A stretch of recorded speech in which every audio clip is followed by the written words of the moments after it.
कल का जो माननीय राष्ट्रपति जी का भाषण है सदन में, जहां वो लोकसभा और राज्यसभा को संबोधित करेंगे, लेकिन 16 राजनीतिक दलों में उनकी तरफ से हम आज स्टेटमेंट रिलीज कर रहे हैं, जो उन्होंने जॉइंट स्टेटमेंट में कल का माननीय राष्ट्रपति का जो भाषण है सेंट्रल हॉल में, उसको बायकॉट किया। और उसका सबसे बड़ा कारण है कि इस सरकार ने पिछले 2 महीने से ज़्यादा जिस तरह से किसानों की एजिटेशन और किसानों की जो मांगें थी,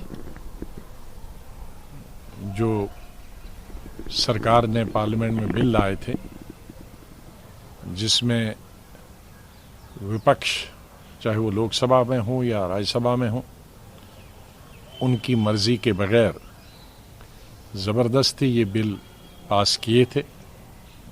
और तभी से पूरे देश में किसानों की और किसान लोगों से जो हमदर्दी रखते हैं और जानते हैं किसानों की भूमिका इस देश को आगे चलाने के लिए और किसानों की भूमिका हिंदुस्तान को आज़ाद करने के लिए और किसानों की भूमिका इस इतने बड़े विशाल देश को खाना देने के लिए, अनाज पैदा करने के लिए जो जिम्मेदार हैं, उनके साथ इस सरकार ने किस तरह से बर्ताव किया। और 2 महीने इस दिसंबर और जनवरी की ठंड में उन्हें दिल्ली के दरवाजे तक ही महदूद रखा, उन्हें आने की इजाज़त नहीं दी।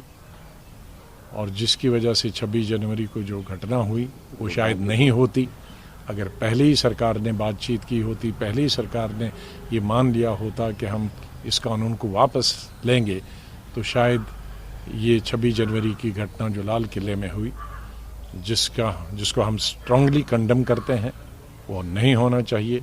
और जिन लोगों ने किया है उस पर निष्पक्ष इंक्वायरी होनी चाहिए और उनको सज़ा दी जानी चाहिए।